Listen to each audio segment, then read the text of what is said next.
Halo semuanya, hari ini kelompok kami akan mempresentasikan tentang analisa dampak penerapan strategi terhadap Libraries Coffee. Kelompok kami ada Dedi Cahyono, Ella Tirana Wirawan, Angelita, Mariati, Michael Setiawan, dan Viviana Anglisti. Kami dari kelas MNNA, 1 MNNA. Nah, yang pertama ada gambaran umum usaha. Jadi Libraries Coffee ini merupakan coffee shop yang tidak hanya menjual minuman kopi, tetapi juga minuman non-kopi. Lalu di Libraries Coffee ini juga menjual makanan. Makanan yang dijual juga sangat bervariasi, mulai dari menu sarapan pagi, snack, hingga makanan klasik dari luar negeri. Coffee shop ini dibangun dengan konsep yang sangat menarik, yaitu dengan konsep semi-industrial. Lalu suasana di Libraries Coffee juga sangat nyaman, dengan pencahayaan yang pas dan nyaman di mata. Lalu tidak hanya ada indoor, tetapi juga ada outdoor di sini. Lalu mereka menyediakan kipas dan tirai untuk di outdoor agar kita tidak kepanasan dan terkena hujan. Lalu kisaran omset di Libraries Coffee sekitar 100-200 juta per bulan. Lalu ada metodologi. Judul penelitian adalah analisa dampak penerapan strategi Libraries Coffee. Lalu metode penelitian dengan survei, data collection, dan phenomenological research. Lalu tujuan penelitian untuk mengetahui tingkat kepuasan konsumen Libraries Coffee terhadap bauran pemasaran 4P dan untuk memenuhi tugas UAS gabungan 6 mata kuliah. Bauran pemasaran 4P. Yang pertama itu ada produk. Jadi sebagai pelaku usaha, produk yang hendak dipasarkan harus dapat diterima oleh masyarakat. Jadi sebagai langkah awal pelaku usaha dapat mencoba untuk menampung semua kritik dan saran sebagai bahan pertimbangan dan perbaikan. Kemudian yang kedua ada price, itu harga merupakan hal yang lumayan sensitif di dalam sebuah bisnis.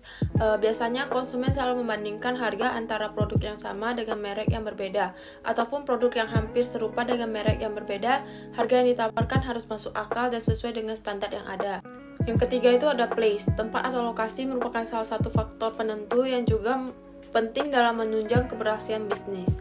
Sebelum memulai bisnis di suatu tempat, survei lokasi merupakan hal yang wajib dilakukan untuk menilai dan menganalisa apakah di tempat tersebut bisnis akan berjalan dengan lancar atau malah sebaliknya. Kemudian yang keempat ada promotion. Promotion itu adalah aspek yang bekerja dalam memperkenalkan dan memasarkan produk ke calon konsumen. Untuk melakukan promosi dibutuhkan strategi-strategi yang tepat agar dapat menarik konsumen sehingga dapat meningkatkan omset penjualan. Kemudian ada business ethics. Etika bisnis adalah tindakan, sikap, atau studi tentang praktik bisnis yang berlaku di lingkungan perusahaan. Etika dalam bisnis sangat penting untuk menunjang manajemen perusahaan. Tanpa adanya etika bisnis, sebuah perusahaan tidak akan berjalan dengan lancar dan sebagaimana mestinya. Ketika etika bisnis diterapkan dengan baik, maka stabilitas perusahaan akan terjaga. Selain menjaga stabilitas, etika bisnis pun sangat penting dalam menentukan kredibilitas dan reputasi sebuah perusahaan. Sebesar atau sekecil apapun perusahaannya, hal ini akan mempengaruhi semua pihak yang berhubungan dengan perusahaan. Misalnya, customer, karyawan, kompetitor, pemasok, dan lain sebagainya. Kemudian ada beberapa ciri dari bisnis yang beretika. Yang pertama itu taat peraturan, kedua itu akuntabilitas, yang ketiga responsibilitas, dan yang keempat transparansi, yang terakhir adalah jujur. Kemudian selanjutnya adalah peluang bisnis Libraries Coffee. Setelah melakukan beberapa evaluasi dan analisa terhadap pelanggan Libraries Coffee, kami melihat bahwa Libraries Coffee berpeluang untuk mengembangkan bisnisnya apabila mereka membuka lagi cabangnya di tempat baru. Kemudian peluang yang kedua adalah mereka berpeluang untuk menarik minat lebih banyak konsumen apabila mereka lebih sering memberikan promo-promo tertentu secara aktif melalui media sosialnya. Kemudian peluang yang ketiga adalah mereka berpeluang untuk meningkatkan penjualan apabila mereka sering memberikan diskon spesial khusus kepada mahasiswa yang menunjukkan kartu pelajarnya. Karena menurut hasil penelitian kami, sebagian besar konsumen Libraries Coffee itu merupakan pelajaran dari rentang usia 18 tahun sampai 24 tahun. Kemudian selanjutnya adalah media tools for business. Di zaman yang serba digital ini, semua hal sudah dilakukan secara online, baik dalam bisnis, pendidikan, maupun terkadang sosialisasi yang dilakukan.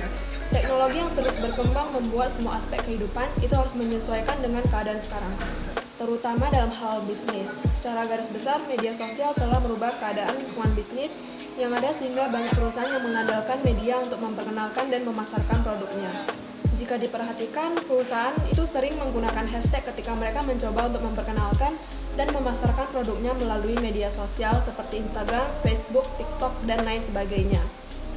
Berdasarkan penelitian yang dilakukan oleh Simply Measured, postingan yang menggunakan hashtag itu dapat meningkatkan engagement lebih tinggi daripada postingan yang tidak menggunakan hashtag. Sehingga di dalam dunia bisnis, hashtag itu dapat digunakan sebagai strategi marketing, karena hashtag itu memiliki fungsi untuk mempermudah pengguna media sosial dalam mencari topik yang saling berhubungan. Selain itu, media sosial juga memungkinkan para pelaku pasar untuk berkomunikasi secara langsung dengan calon pembelinya. Cukup dengan media sosial, pelaku pasar dapat menjangkau calon pembeli manapun di seluruh dunia, karena salah satu platform seperti Instagram itu menyediakan fasilitas iklan yang dapat menjangkau orang di satu daerah hingga di seluruh dunia. Oleh karena itu, media sosial sangat berperan penting bagi para pelaku pasar dalam memperkenalkan, mengkomunikasikan, dan memasarkan produknya.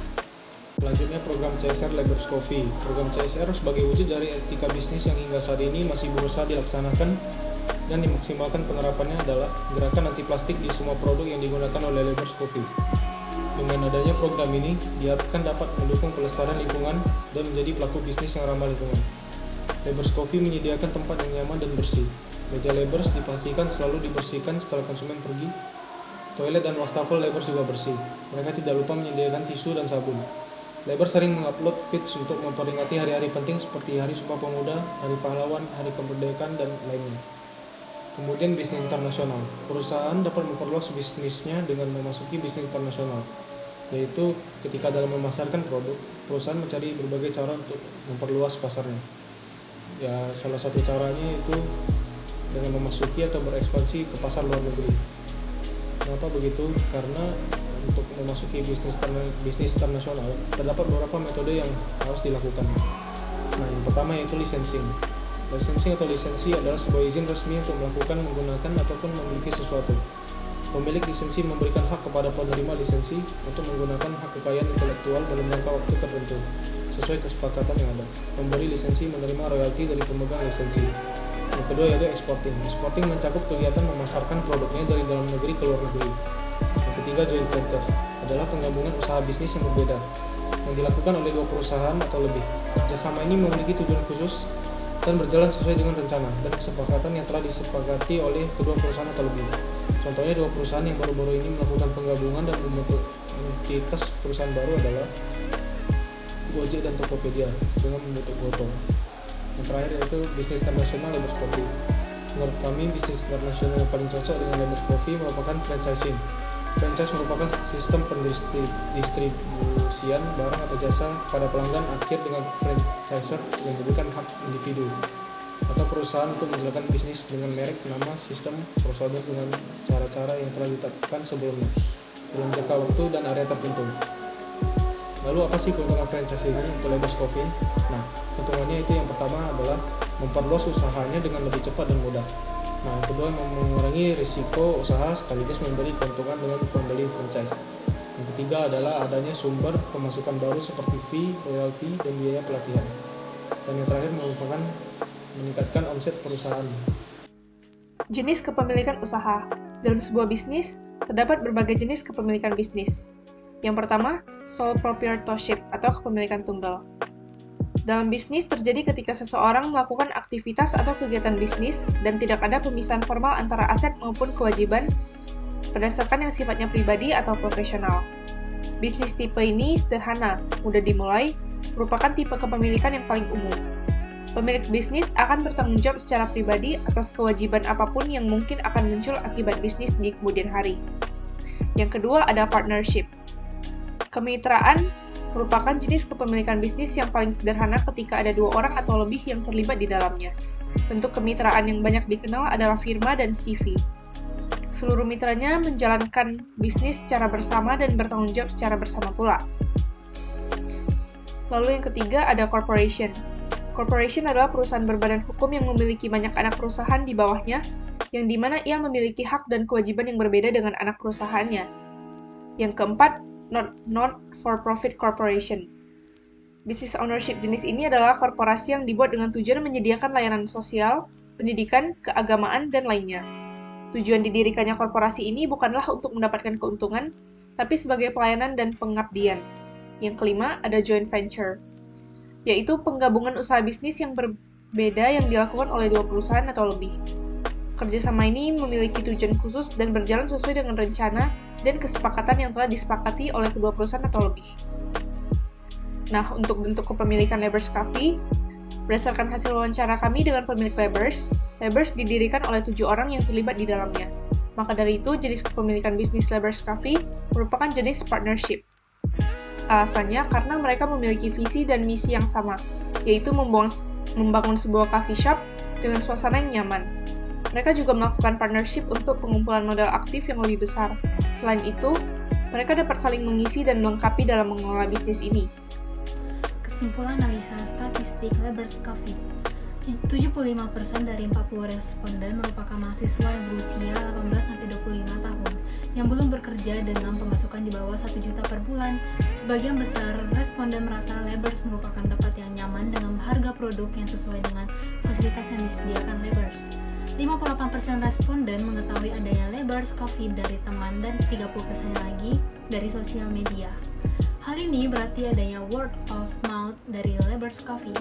Informasi yang disajikan Lebers pada akun sosial medianya juga dinilai menarik oleh sebagian besar responden. Namun, responden yang menilai rata-rata mengetahui Lebers Coffee dari temannya memberikan kesimpulan bahwa pengetahuan tentang adanya Lebers Coffee di jejaring sosial masih sangat kurang.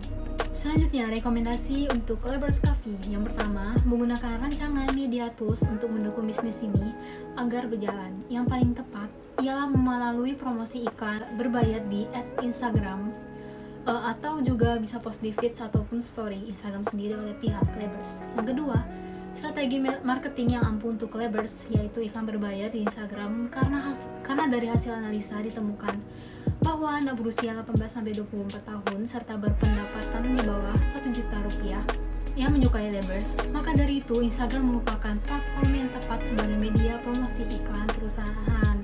Karena sebagian besar orang yang berusia 18-24 tahun menggunakan Instagram. Jika perlu, juga bisa mengiklankan produk seperti di media platform lainnya, tidak hanya Instagram. Yang ketiga, mengadakan promosi diskon spesial untuk mahasiswa dengan menunjukkan kartu mahasiswa karena sebanyak 95% responden adalah seorang mahasiswa dan masih belum bekerja. Dengan adanya promosi jenis ini akan sangat menarik bagi para mahasiswa karena yang biasanya diharapkan oleh mahasiswa itu adalah makanan yang enak dan harga yang murah. Apalagi ditambah dengan diskon spesial mahasiswa. Dengan menerapkan promosi ini, diharapkan dapat membantu mitra dalam meningkatkan omset penjualannya. Cukup sekian presentasi dari kelompok kami. Mohon maaf jika ada kesalahan. Akhir kata saya ucapkan terima kasih.